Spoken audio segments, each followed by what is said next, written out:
En tout cas, le conseil numéro un, si je comprends bien ce que vous dites, pour réduire son impact en tant que trailer, amateur ou élite, peu importe, c'est d'essayer de trouver des courses autour de chez soi. Bah, clairement, hein, clairement, hein, il faut essayer d'un peu de réécrire l'imaginaire collectif de ce que c'est, un bel événement ou ce que c'est un beau moment de trail. Un beau moment de trail, c'est partir avec ses potes de chez soi, se faire un tour qu'on n'a jamais fait, faire un défi et puis, ouais, c'est aussi ça qui est cool et en fait, même si nous, on est conscient que, on vit du sport professionnel, donc le sport professionnel, c'est une vitrine à la consommation, hein. Si on peut vivre de notre sport, c'est parce qu'il y a des marques qui nous soutiennent dans les sports de vendre plus de produits.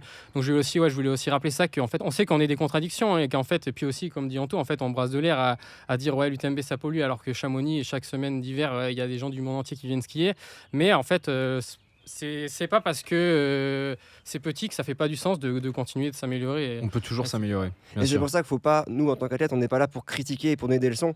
On est juste là pour donner aussi un peu transmettre des valeurs et donner nos idées aux gens. Montrer que c'est possible eux, de faire un peu autrement. Exactement, plus aussi à leur échelle faire des Des choses. solutions. On a aucune légitimité à dire à un tel, ce que tu fais c'est mal, parce que notre démarche, juste la démarche d'être sportif et d'élite, en fait c'est contradictoire avec une démarche environnementale. Je précise qu'il y a 4200 courses de trail par an en France, donc il y en a forcément à côté de chez vous, celles et ceux qui nous À écoutent. côté, ça peut vouloir dire aussi accessible en train. Oui, même oui, si accessible c'est en train, mais 1000 voilà, il y a kilomètres, vraiment Et même voilà. des fois dans d'autres pays, parce qu'en Europe on est quand même assez proche d'autres pays, les frontières sont faciles à traverser.